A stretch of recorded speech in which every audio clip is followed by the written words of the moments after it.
Assalamualaikum warahmatullahi wabarakatuh. Alhamdulillah, syukurillah, syahadu an la ilaha illallah wa syahadu anna muhammadan abduhu wa rasuluhu la nabiyya ba'dah. Allahumma salli ala sayyidina Muhammad wa ala alihi wa sahbihi ajma'in. Rabbi syrah li sadri wa yassir li amri wahlul 'uqdatam min lisani yafqahu qawli. Mari kita buka acara kita dengan bersama-sama membaca Ummul Kitab. Mudah-mudahan dengan Fatihah yang kita baca ini Allah menganugerahkan keberkahan untuk kita semua. Ala hadhihi niyyah wa ala kulli niyatin shalihah. Al-Fatihah. A'udzu billahi minasy syaithanir rajim. Bismillahirrahmanirrahim. Alhamdulillahi rabbil alamin arrahmanir rahim maliki yaumiddin. Iyyaka na'budu wa iyyaka nasta'in ihdinas siratal mustaqim siratal ladzina an'amta 'alaihim ghairil maghdubi 'alaihim waladdallin amin. Ada suaranya. Kita baca Ummul Kitab, mudah-mudahan dengan Fatihah yang kita baca Allah Subhanahu wa taala menganugerahkan kesehatan dan keafiatan untuk kita dan anggota keluarga kita. Yang sakit di antara kita, mudah-mudahan Allah anugerahkan kesembuhan tanpa komplikasi dengan penyakit apapun. Dan yang memiliki masalah-masalah sulit, mudah-mudahan Allah berikan jalan keluar sebaik-baiknya. Untuk anak-anak kita yang siap bekerja, belum bekerja, mudah-mudahan Allah lapangkan pekerjaan yang baik, layak, sesuai dengan passionnya. Anak-anak kita yang siap berjodoh, belum berjodoh, mudah-mudahan Allah jodohkan dengan jodoh yang sholih, sholihah, muslih, muslihah. Ala hadhihi niyyah wa ala kulli niyatin sholihah. Al-Fatihah. A'udzu billahi minasy syaithanir rajim. Bismillahirrahmanirrahim. Alhamdulillahi rabbil alamin arrahmanir rahim maliki yaumiddin. Iyyaka na'budu wa iyyaka nasta'in ihdinas siratal mustaqim siratal ladzina an'amta 'alaihim ghairil maghdubi 'alaihim waladdallin amin. Sehat semua Bapak Ibu ya, insyaallah ya. Alhamdulillah. Baik, tema kajian kita pada pagi hari ini adalah aspek muamalah dalam perintah membantu orang lain. Jadi yang kita akan bahas itu adalah aspek-aspek muamalahnya. Karena mungkin selama ini semua perintah yang Allah anugerahkan kepada kita, kita hanya menganggap bahwa itu perintah. Seperti misalnya, kenapa Allah perintahkan kepada kita untuk sholat? Kita mungkin memiliki anggapan ya itu kewajiban gitu. Terus kenapa Allah perintahkan kepada kita untuk berzakat? Mereka menyatakan, oh ya itu perintah kok, nggak usah dipikirin, yang penting kalau perintah ya perintah gitu. Nah, yang ingin kita kaji adalah ketika Allah memberikan perintah kepada kita, kapan Allah memberikan kewajiban itu kepada kita? Artinya ketika Allah Subhanahu wa taala memberikan perintah kepada kita untuk sholat, kapan ya itu menjadi perintah untuk kita? Ketika Allah Subhanahu wa taala perintahkan kepada kita untuk berzakat, kapan perintah itu ditujukan kepada kita sebagai sebuah kewajiban? Ketika Allah perintahkan kepada kita untuk berinfak, kapan itu ditujukan kepada kita sebagai sebuah keharusan? Karena dalam aspek-aspek perintah itu juga terdapat muamalah yang tidak hanya muamalah itu adalah muamalah kita bersama Allah Subhanahu wa taala, tapi juga muamalah kita bersama orang-orang di sekitar kita. Jadi pertanyaan besarnya itu, Pak, Bu, kapan perintah memberi, membantu, melayani itu sangat-sangat dianjurkan? Jawabannya adalah ketika seseorang sudah selesai dengan dirinya sendiri. Ketika ada seseorang yang dia itu mungkin akan terjatuh ke dalam sumur, sementara tangannya masih berpegang ke pinggiran sumur tadi, kita pada saat itu melihat kapan itu menjadi kewajiban untuk kita memberikan bantuan kepada dia. Itu akan menjadi kewajiban untuk kita memberikan bantuan kepada dia ketika kita punya kemampuan untuk itu. Hingga ketika kita memberikan pertolongan kepadanya, kita pun nggak ikut jatuh ke dalam gitu loh, Pak. Itu konteksnya di situ gitu loh. Nah, kapan kita diperintahkan untuk mengabdi kepada Allah Subhanahu wa taala? Kita diperintahkan untuk mengabdi kepada Allah Subhanahu wa taala adalah ketika kita sudah bisa untuk membedakan mana baik, mana buruk, mana halal, mana haram, mana najis, mana suci. Saat itu ada perintah wajib bagi kita untuk mengabdi kepada Allah Subhanahu wa taala. Tetapi ketika kemudian ada seseorang yang dia tidak bisa membedakan antara wajib dengan sunnah, nggak bisa membedakan mana yang halal, mana yang haram, nggak bisa dia membedakan mana yang suci, mana yang najis, perintah itu nggak berlaku bagi dia. Seperti contohnya pada orang gila, gitu Pak. Pada orang gila nggak ada kewajiban untuk itu. Nah, kemudian memang ada yang bertanya, nah gimana dengan orang-orang yang memang dia tidak mengerti? Bagi orang-orang yang dia tidak mengerti, maka dia akan masuk dalam tataran orang-orang yang diberikan maaf oleh Allah Subhanahu wa taala. Nah, bagi orang yang tidak mau mengerti, nah itu masalahnya. Ya, bagi orang yang tidak mau mengerti, tidak mau belajar hanya lantaran takut kewajiban itu ya ditujukan kepadanya, maka saat itu dia termasuk golongan orang-orang yang ad-dhalin, orang-orang yang sesat.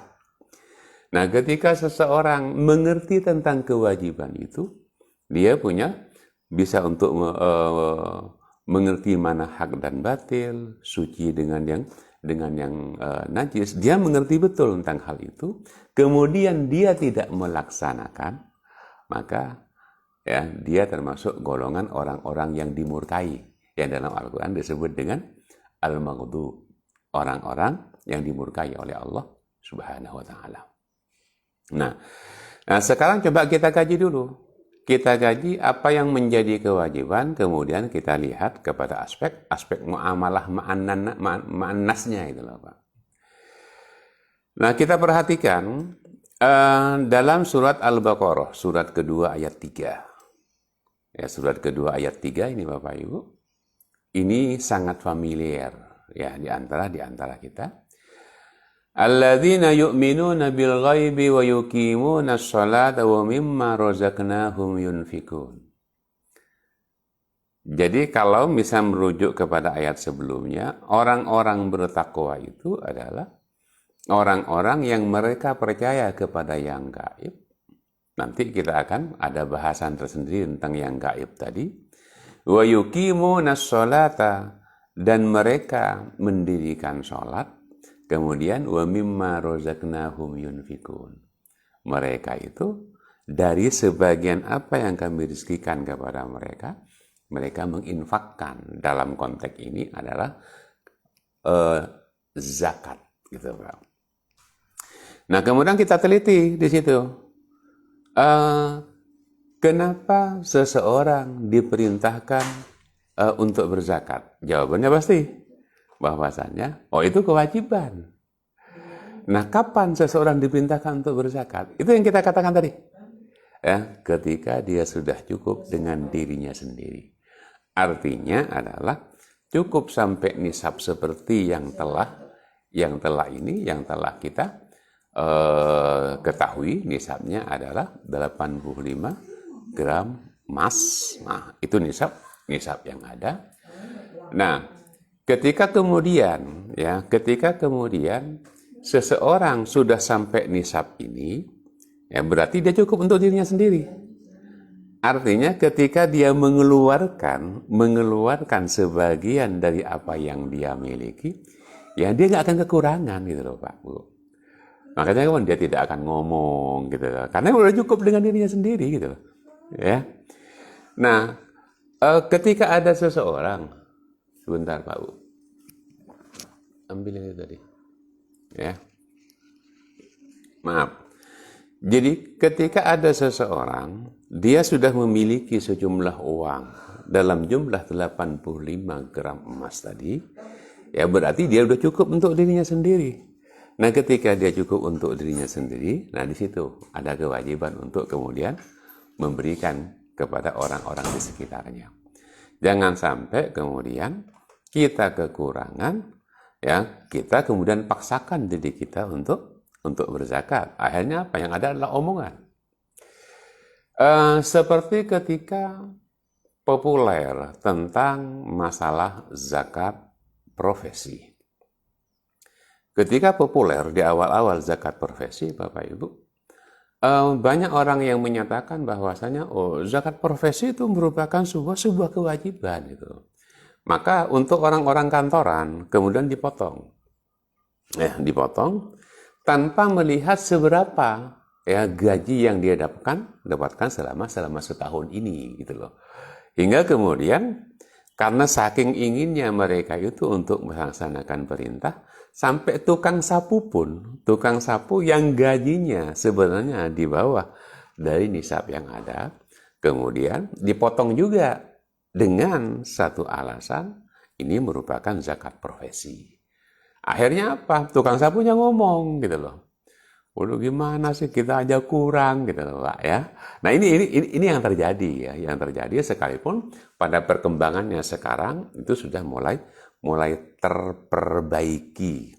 Yang dimaksud dengan mulai terperbaiki itu adalah mereka sudah teredukasi dengan baik hingga yang dipotong dengan zakat profesi itu adalah orang-orang yang mereka memang sudah sampai pada nisab tertentu gitu.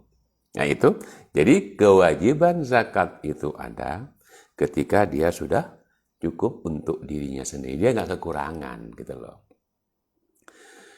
Nah lalu kita lihat ya dalam konsep infak, yang infak ini sebenarnya bukan suatu kewajiban, hanya merupakan sebuah keharusan.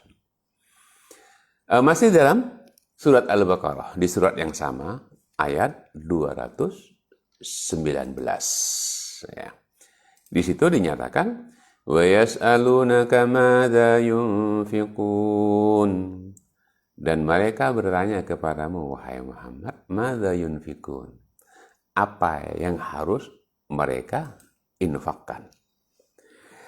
Dijawab kemudian oleh Allah Subhanahu wa taala ala lisani rasulihi, ya, lewat lisan rasulnya, kul, katakan al-af itu adalah yang lebih dari kebutuhan.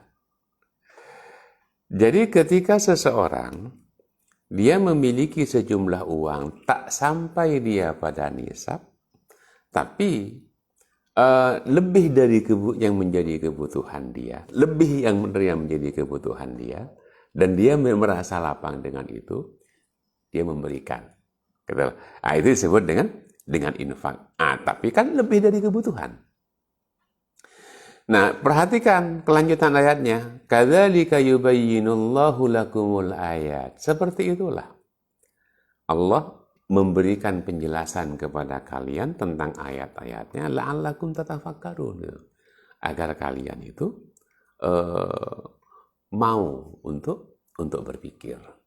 Artinya Bapak Ibu sekalian berbahagia, kita itu sekalipun mungkin memiliki sejumlah uang yang katakan jumlah uang itu mungkin cukup besar, nggak sampai pada nisab, lalu kita merasa bahwasannya hati kita lapang untuk memberikan sebagiannya kepada orang lain. Nah, di situ masuk dalam konteks ini. Tapi sekalipun kita memiliki sejumlah uang yang cukup besar, tapi kita nggak merasa lapang untuk memberikannya, maka dia nggak kena. Dalam konteks ini, gitu loh Pak. Jadi garis besar yang harus kita ambil adalah keharusan untuk memberikan bantuan, keharusan untuk bermuamalah dengan memberikan support kepada orang lain, itu ada pada kita ketika kita sudah cukup dengan diri kita sendiri. Nah, begitupun sekarang dengan orang-orang yang ingin mengabdi kepada masyarakat.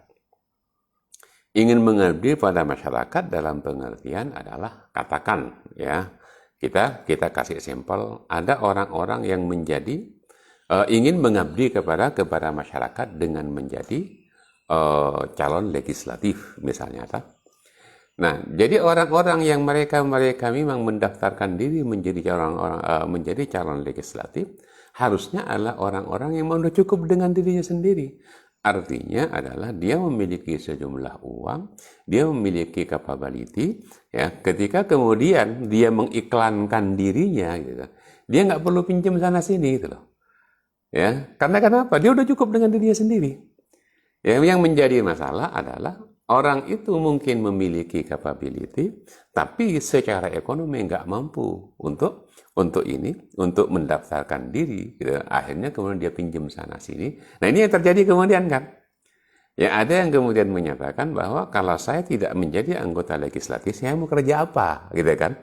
Nah, orang yang seperti ini adalah orang-orang yang dia dengan diri sendiri belum selesai, gitu loh. Bagaimana mungkin dia bisa untuk melayani orang lain, sementara melayani dirinya sendiri juga tidak bisa, gitu loh. Itu dari konteks ekonominya. Lalu dari aspek kesabaran, jadi orang-orang yang dia bisa untuk mengabdikan diri, ngurusin orang lain, melayani orang lain, dia harusnya mampu untuk mengendalikan, ya, untuk mengendalikan dirinya. Jadi aspek kesabarannya itu besar, gitu loh. Karena memang sudah maklum kan, bahwasannya orang-orang yang melayani masyarakat, jangankan dia salah, benar pun kadang-kadang salah, gitu loh. Jadi harus tebel nih, ya, telinganya harus tebel, gitu. Mukanya juga harus tebel dalam tanda kutip, gitu ya. Karena memang ya pelayan tuh seperti itu, gitu loh. Ya pelayan tuh seperti itu. Kita lihat kepada Rasulullah Sallallahu Alaihi Wasallam lah. Jadi Rasulullah Sallallahu Alaihi Wasallam ketika dia berdakwah dan dia mengabdikan diri untuk masyarakat, ya, tidak semua yang beliau dapatkan adalah pujian, gitu. Ya banyak cacian yang datang kepada dia.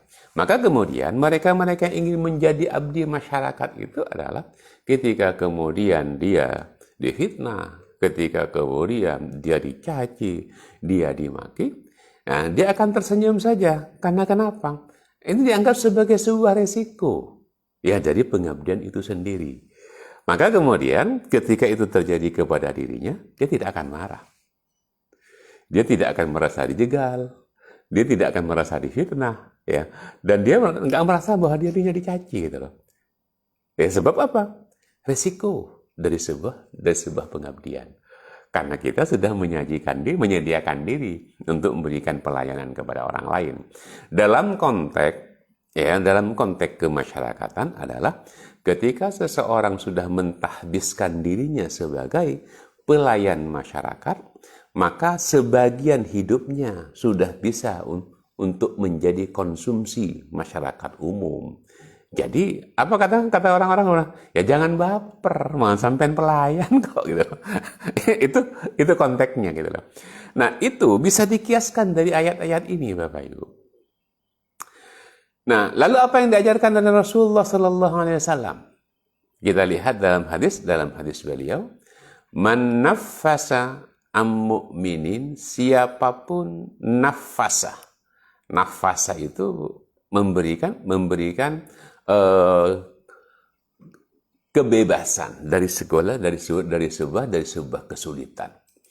Man naffasa an mu'minin, siapapun yang memberikan kebebasan dari seorang mukmin, kurbatan, dari sebuah kesulitan, min kurabid dunya, dari sekian banyak kesulitan-kesulitan dunia, nafasallahu anhu kurbatan min kurabi yaumil qiyamah, maka Allah akan membebaskan dia dari kesulitan-kesulitan pada hari kiamat. Nah, mungkin orang akan berpikir, kan itu nanti, di dunia ada, di dunia pun juga ada. Gitu. Jadi kemudahan yang akan diberikan oleh Allah Subhanahu wa Ta'ala itu tidak hanya ketika di akhirat, di dunia pun juga diberikan oleh Allah. Ya.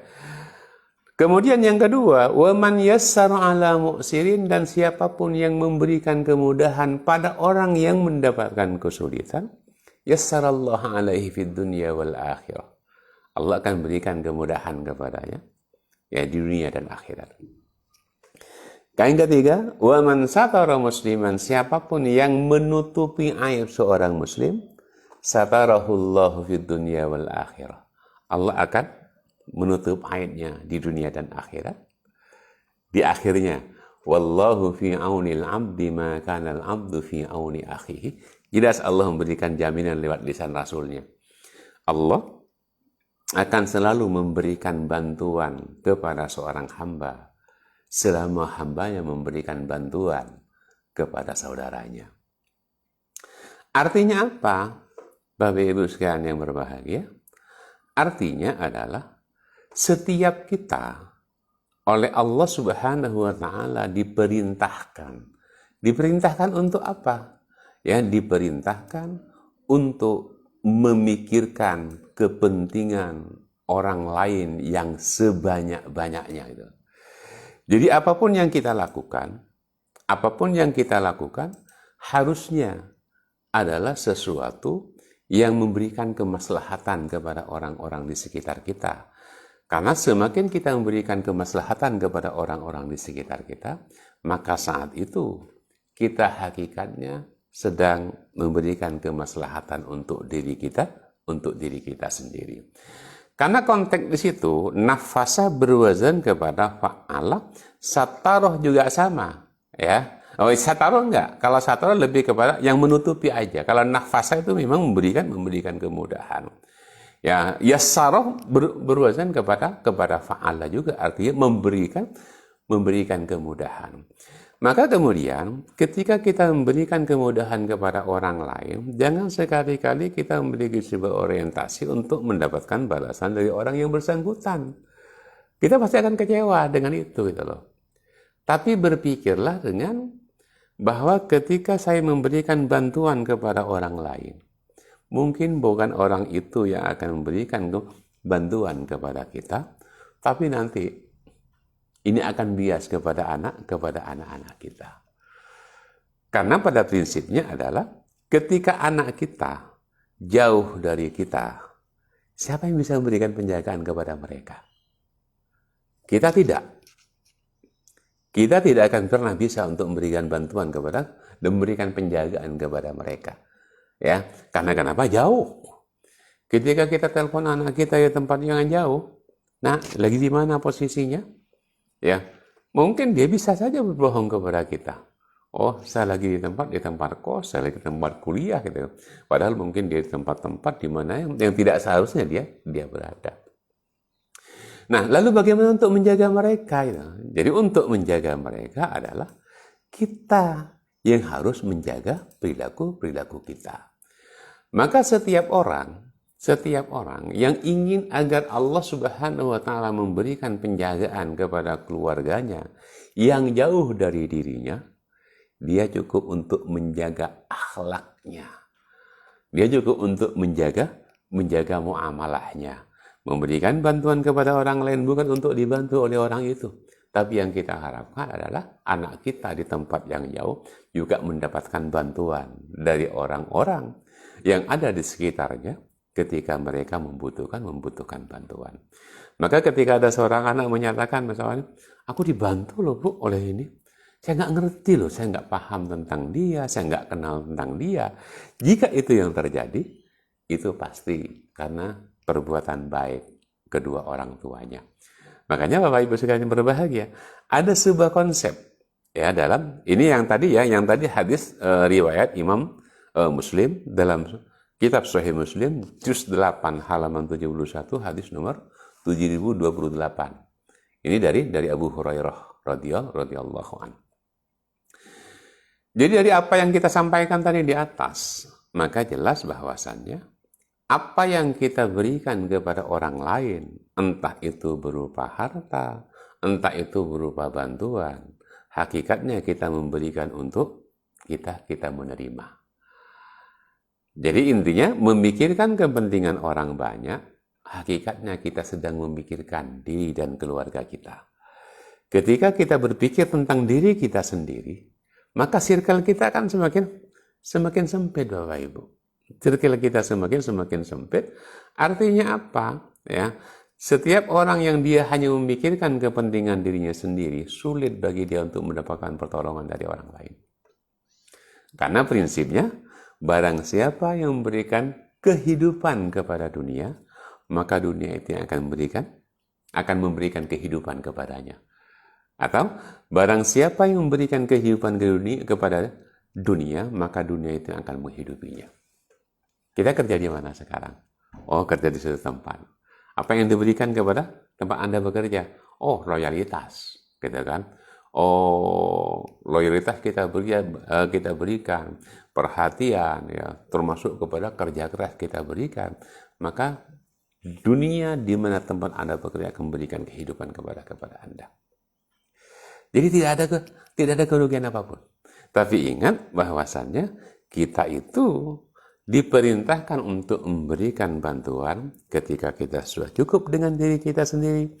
Ketika kita itu akan termasuk orang yang diperintahkan untuk memberikan kemaslahatan kepada orang lain. Ketika kita juga bisa untuk memaslahatkan diri kita sendiri.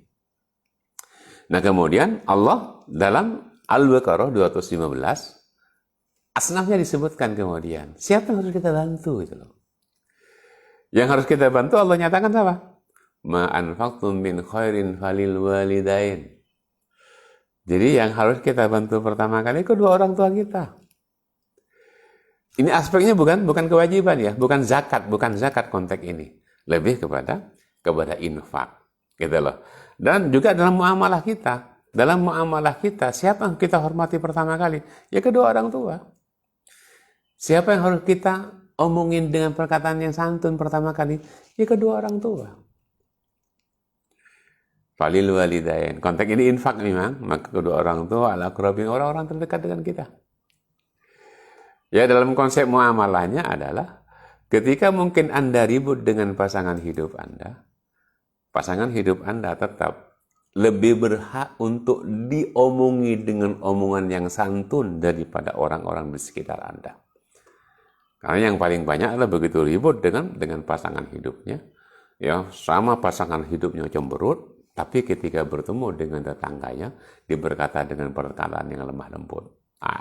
Ini terbalik, ya, ini terbalik. Ya, baru kan al-yatama al-masakin. Ini konteksnya orang-orang yang membutuhkan dari Ibnu Sabir.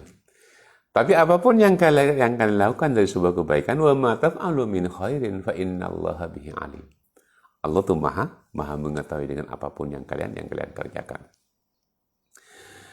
Nah, dari semua bantuan yang kita berikan kepada mereka, entah itu dari pelayanan, entah itu dari pengabdian, entah itu dari segala hal yang bisa kita berikan kepada orang lain, apa yang akan diterima? Yang akan diterima itu 1:700. Memang konteksnya di sini adalah materi, Pak Bu. Konteks di sini adalah materi. Tapi dalam konsep muamalah ini bisa dikiaskan dari ini. Gitu. Nah dalam konteks ini 261 surah Al-Baqarah dinyatakan, "Matsalul ladzina yunfikuna amwalahum fi sabilillah." Perumpamaan orang-orang yang menginfakkan hartanya di jalan Allah. Kamatsali habbatin. Kenapa kok mesti harta ya? Gitu. Ya, kenapa kok mesti harta yang dijadikan sebagai objek oleh Allah Subhanahu wa taala? Itu karena Pak, manusia tuh punya sikap pelit, Pak. manusia itu selalu berpikir, ya, berpikir berkali-kali ketika harus mengeluarkan uang, gitu loh Pak. Itu selalu seperti itu, gitu loh. Ya, jarang di antara mereka berpikir tentang bantuan dengan tenaga, itu. Ya, kalau tenaga mungkin saya punya tenaga gitu. Tapi kalau untuk urusan uang gitu, itu mereka berpikir berkali-kali gitu loh. Ya.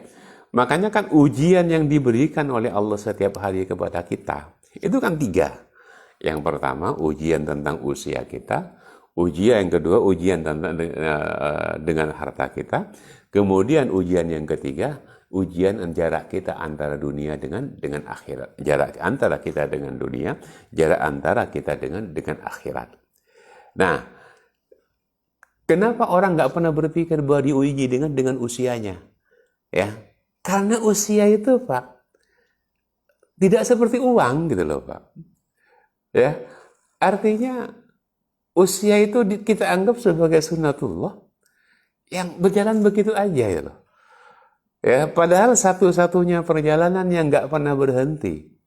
Sekalipun kita sedang duduk, sekalipun kita sedang tidur, perjalanannya nggak pernah berhenti adalah perjalanan menuju kepada Allah Subhanahu wa Ta'ala. Dan kita banyak gagal di sini, Bapak Ibu. Ya, jadi perhatian kita kepada umur kita tidak seperti perhatian kita kepada uang. Ya, karena kenapa? Kita kehilangan 1 hari umur kita tanpa kebaikan. Kita nggak pernah menyesal dengan itu, Pak Bu. Oh, ya Allah, hari ini nggak ada satu kebaikan pun yang kulakukan itu. Nggak, hampir tidak ada yang berpikir tentang itu gitu loh. Kita justru salut kepada ini dari seorang dari kalangan Palestina ya, beberapa waktu yang lalu, yang dia itu kemudian merasa berdosa kepada Allah Subhanahu wa Ta'ala lantaran dia itu tidur belum berwudu. Dia itu merasa bahwa dia berdosa kepada Allah Subhanahu wa Ta'ala ketika malamnya dia nggak sempat untuk tahajud. Dia merasa berdosa kepada Allah Subhanahu wa Ta'ala ketika pada hari ini lisannya belum sempat untuk membaca Al-Quran, itu loh, Pak. Ini kan luar biasa gitu. Dan kita banyak gagal di sini gitu loh. Ini subhanallah itu loh. Tapi kalau urusan uang, nah ini yang menjadi objek kan di situ. Tapi urusan uang, ya kita lebih banyak memberikan perhatian. Ketika kemudian kita pegang duit 1 juta pada hari ini, keluar sebentar kita, entah itu ke mall atau ke tempat perbelanjaan, ya, belanja bla bla bla bla, baru kemudian kita berpikir apa? Ya Allah, cepat banget ya, 1 juta, kok sekarang tinggal 100 gitu? Kita berpikir di situ. Nah ini, ya, kenapa kemudian harta itu, materi itu dijadikan sebagai objek oleh Allah Subhanahu wa Ta'ala, dan objek itu bisa dikiaskan. Begitu pada yang ketiga kan juga sama. Kita diuji dengan jarak, artinya untuk memperhitungkan jarak. Kita berhitung jarak antara kita dengan dunia dan jarak antara kita dan akhirat, kita lebih dekat kemana? Di sini pun kita juga banyak gagal. Karena banyak di antara kita yang hanya berpikir bahwasanya ya sudahlah, ya dunia kita masih lama, kita masih muda gitu. Padahal sering kita katakan bahwa jarak antara kita dengan dunia dan jarak antara kita dengan akhirat lebih dekat mana? Percayalah Bapak Ibu, kita lebih dekat ke akhirat. Berapapun usia kita. Berapapun usia kita. Bahkan anak cucu kita yang usianya 8 tahun, jarak antara dia dengan dunia dan jarak antara dia dengan akhirat tetap lebih dekat ke akhirat. Ingat, perjalanan kita menuju akhirat tidak pernah berhenti sekalipun kita tidur. Nah, dalam konteks materi ini kan dinyatakan kan, setiap orang yang dia itu menginfakkan harta mereka, ini sesuatu yang selalu menjadi objek perhatian kita. Karena selalu uang dan uang kan. Banyak orang berpikir bahwasannya, kalau misalnya kita nggak ada duit gitu kan, aduh apalah artinya kita. Jadi yang penting sekarang itu adalah duit. Gitu. Saya pernah nanya ya kepada orang yang bersangkutan. Oke, Anda berpikir bahwa yang penting adalah duit. Apa yang bisa Anda lakukan dengan duit? Dia menyatakan, dengan duit kan kita bisa beli rumah. Kalau kita nggak punya duit, kita nggak bisa beli rumah. Saya tanya balik, duitmu bisa nggak untuk membeli kebahagiaan? Enggak. Karena kenapa? Karena memang Bapak Ibu sekalian berbahagia. Duit itu boleh jadi bisa untuk membeli rumah, bisa untuk membeli makanan. Tapi percayalah, duit itu nggak bisa untuk membeli kenikmatan, untuk membeli kelapangan. Kita mungkin bisa membeli makanan yang enak, tapi bisa nggak untuk membeli kebahagiaan? Nggak bisa. Makanya selalu kita katakan kepada teman-teman kita, jangan pernah berpikir bahwasannya orang yang rumahnya besar, mereka tuh punya duit, mereka bahagia, gitu loh. Ya, banyak orang-orang rumahnya besar, mereka nggak punya duit, bahkan mungkin nggak bahagia. Dan jangan pernah berpikir orang yang punya banyak duit sudah pasti bahagia. Banyak orang yang punya duit nggak bahagia kok. Itu di situ dia. Ya. Jadi sekarang kita objeknya itu duit sekarang. Perumpamaan orang-orang yang mereka menginfakkan harta mereka fi sabilillah di jalan Allah. Yunfikun, membelanjakan harta mereka di jalan Allah. Kamatsali habbatin ambatat sab'a sanabil, dia seperti satu biji yang menumbuhkan 7 tangkai. Fi kulli sumbulatin mi'atu habbah, di tiap-tiap tangkai itu ada 100 biji. Jadi 1 berbanding 700, gitu loh. Artinya, satu kebaikan yang kita lakukan kepada orang lain dalam bentuk muamalah, dalam bentuk bantuan non-materi, dalam bentuk pelayanan kepada orang lain, memiliki potensi pahala yang sama dengan harta yang kita keluarkan. Asal di situ dinyatakan lillah, untuk Allah Subhanahu wa taala. Jadi prinsipnya adalah innama nut'imukum liwajhillah. Sesungguhnya kami memberikan makan kepada kalian liwajhillah, hanya untuk Allah Subhanahu wa taala. La nuridu minkum jazaa'a wala syukura. Kami enggak mengharapkan balasan, tidak pula terima kasih. Gitu. Jadi kita melakukan untuk Allah yang notabene kita lakukan untuk diri kita sendiri. Ya, ketika kita memberikan kelapangan kepada orang lain, kita sedang melapangkan diri kita sendiri. Ini supportnya sudah sedemikian besar loh Bapak Ibu. Ya, supportnya sudah demikian besar. Ditambah oleh Allah Subhanahu wa taala, wallahu yudha'ifu liman yasha. Allah akan melipat gandakan kepada siapa yang dia kehendaki. Boleh jadi lebih dari 700. Sama dengan ketika kita berbicara tentang azab neraka. Azab neraka yang sampai pada pendengaran kita dan persepsi kita hanya sebatas apa yang kita ketahui dari buku-buku. Itulah ya, bahwasannya orang yang dia suka untuk membicarakan orang, ghibah, yang membohongi orang, dia nanti akan memotong lidahnya sendiri. Siapapun yang suka untuk makan harta yang haram, maka nanti perutnya akan kembung, gitu kan. Kan itu ya yang sering kita dengar. Tapi Allah nyatakan bahwa azab yang akan diberikan kepada manusia itu banyak azab yang di luar dari ekspektasi dia. Lebih pedih daripada itu, gitu. Ya, diazab dengan yang lebih sama kan dengan harta itu. Jadi harta yang kita berikan kepada orang lain, pengabdian yang kita berikan kepada mereka, pelayanan yang kita berikan kepada mereka akan dibalas oleh Allah Subhanahu wa taala di luar dari ekspektasi kita. Tapi setiap orang yang orientasinya duit, hanya itu yang akan dia dapatkan. Wallahu wasi'un alim. Allah itu maha luas. Dia maha tahu. Maha tahu tentang apa? Maha tahu tentang apa yang menjadi niat kita.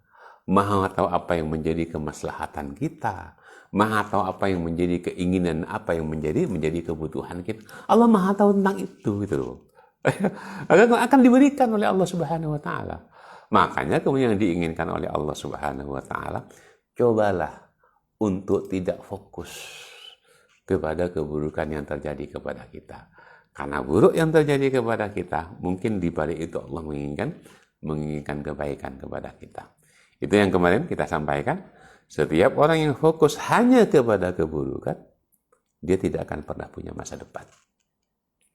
Ya, nggak akan punya masa depan dia. Yang dipikir cuma keburukannya gitu loh. Ya. Dan setiap kita Bapak Ibu banyak hanya lebih fokus kepada kebaikan. Ya, tapi ketika keburukan diberikan kepada kita, sungguh pun kemudian kita melakukan pengabdian sebaik-baiknya kepada Allah, banyak di antara kita kemudian kehilangan Tuhan kita, bahkan kebanyakan di antara kita juga kehilangan agama kita. Itu yang menjadi bahasan kita, kalau nggak salah, pekan pertama kemarin. Lalu pada ayat 265, masih di Al-Baqarah, Allah menyatakan, wa mathalul ladzina yunfiquna amwalahum ibtigha'a mardatillah. Dengan tujuan ibtigha' itu untuk mencari mardat, keridhaan, untuk mendapatkan keridhaan Allah. Wa tasbitan min anfusihim, dan memang diberikan bantuan itu karena keteguhan jiwa mereka. Kamathali jannatin bi rabwatin. Jadi amalannya itu Bapak Ibu sama dengan sebuah ladang di dataran tinggi, ashabaha wabilun, ketika kemudian dihujani dengan hujan deras, fa'atat ukulaha di'fain, berkembang menjadi 2 kali lipat. Fa illam yusibha wabilun fatal, ketika tidak menimpanya, menyiraminya hujan yang deras, hujan rintik-rintik sudah cukup untuk menumbuhkannya. Wallahu bima ta'maluna basir. Lagi-lagi Bapak Ibu sekalian berbahagia, kita lakukan untuk Allah. Ya. Jadi ciri orang-orang yang melakukan perbuatan itu untuk mencari keridhaan Allah, dia tidak akan merasa kecewa ketika orang yang diberikan bantuan tidak memberikan ucapan terima kasih kepada dirinya. Dia tidak akan merasa kecewa ketika orang yang memberikan bantuan kepadanya ternyata mencaci dirinya. Dia nggak merasa kecewa. Karena kenapa? Aku melakukan untuk Allah dan untuk diriku kok gitu. Aku nggak lakukan untuk mereka. Gitu loh. Karena pelayanan hakikatnya kan seperti itu toh. Jadi ketika ada orang yang kemudian memberikan pelayanan kepada orang, bantuan kepada kemudian mereka nggak berterima kasih, dan kita merasa sakit hati gara-gara itu, pertanda kita belum selesai dengan diri kita sendiri. Kita belum selesai dengan diri kita sendiri. Itu hati-hati itu. Ya. Nah, memang pernah ditanya, gimana korelasi dari statement yang disampaikan tadi dengan firman Allah dalam surat Ali Imran ayat 134. Alladzina yunfikuna fis sarra wad dharra, adalah orang-orang yang mereka menginfakkan harta mereka dalam kondisi lapang dan dalam kondisi sempit. Bapak Ibu, kita pernah cermati ini. Cermati di beberapa tafsir, ya, dari beberapa tafsir, dari Dr. Wahb Az-Zuhaili, dari tafsir Ibnu Katsir, dari tafsir jalan lain kita cermati, ya, bahwasanya as-sarra wad dharra itu yang disebut dengan kelapangan dan kesempitan itu kelapangan hati, tidak pada hartanya. Gitu loh. Ya. Jadi ketika ada seseorang dia hanya memiliki 2 dirham. Memiliki 2 dirham, hanya 2 dirham yang dia miliki. Kemudian dia berinfak dengan 1 dirham. Rasulullah menyatakan dia berinfak dengan separuh hartanya.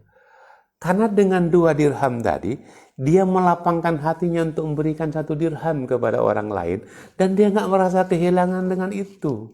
Dianggap bahwa itu merupakan tabungan dia yang hakiki. Gitu loh.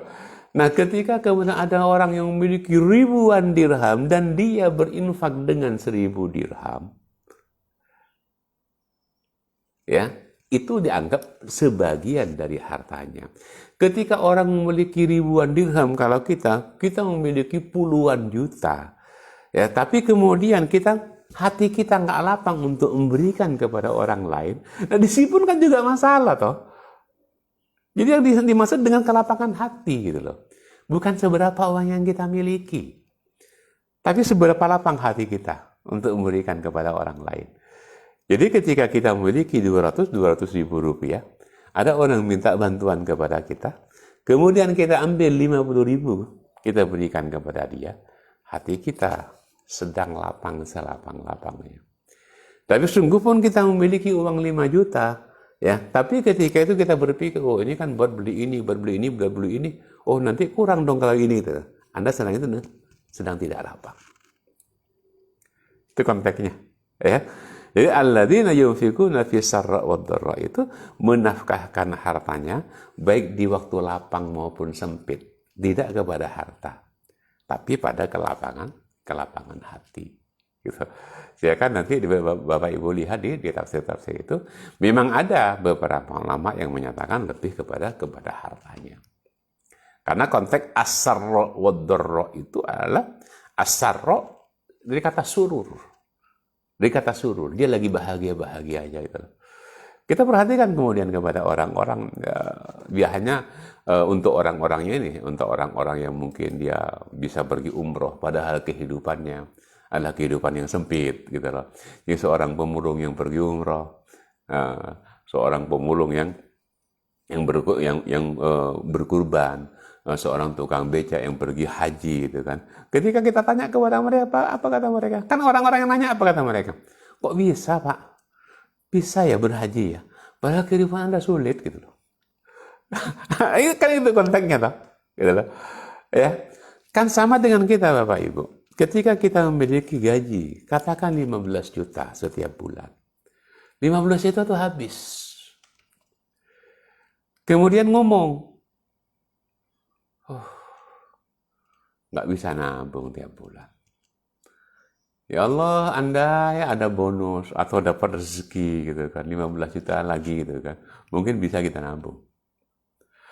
Allah kemudian berikan pengkabulan dengan memberikan rezeki 15 juta lagi. Tanya sama orang itu, Anda bisa nabung nggak? Ternyata habis juga gitu loh. Ketika ditanya, Anda bisa nabung? Ternyata enggak gitu loh. Disitulah Allah memberikan pengajaran kepada kita. Apa pengajarannya? Bahwasannya Allah memberikan rezeki kepada kita sesuai dengan apa yang menjadi kebutuhan kita. Ya, sesuai dengan apa yang menjadi kebutuhan kita, Bapak Ibu. Jadi ketika diberikan kepada kita dalam keadaan lebih, pasti nggak ada gunanya. Pasti nggak ada gunanya. Ya. Kan banyak orang-orang yang mendapatkan rezeki, ya pas-pasan. Nyari kita saat ini habis, nyari kita berikutnya habis, gitu loh. Nah orang-orang yang semacam ini, orang-orang yang dijamin oleh Allah Subhanahu Wa Taala. Ya maka asal apa? Asal jangan fokus kepada kekurangannya. Ingat bahasan kita beberapa waktu yang lalu. Sesuatu yang sangat kita butuhkan dalam hidup kita ini adalah kekurangan, bukan kelebihan. Kita survive sampai saat ini karena kita kurang. Kalau kita lebih, kita nggak akan pernah survive. Ya, kita nggak akan pernah, kita akan duduk gitu. Ya. Oke, baik. Lalu ada satu konsep dalam Al-Quran, ini sudah hafal kita, bahkan mungkin sering kita dengar. In ahsantum li anfusikum wa in asatum falaha.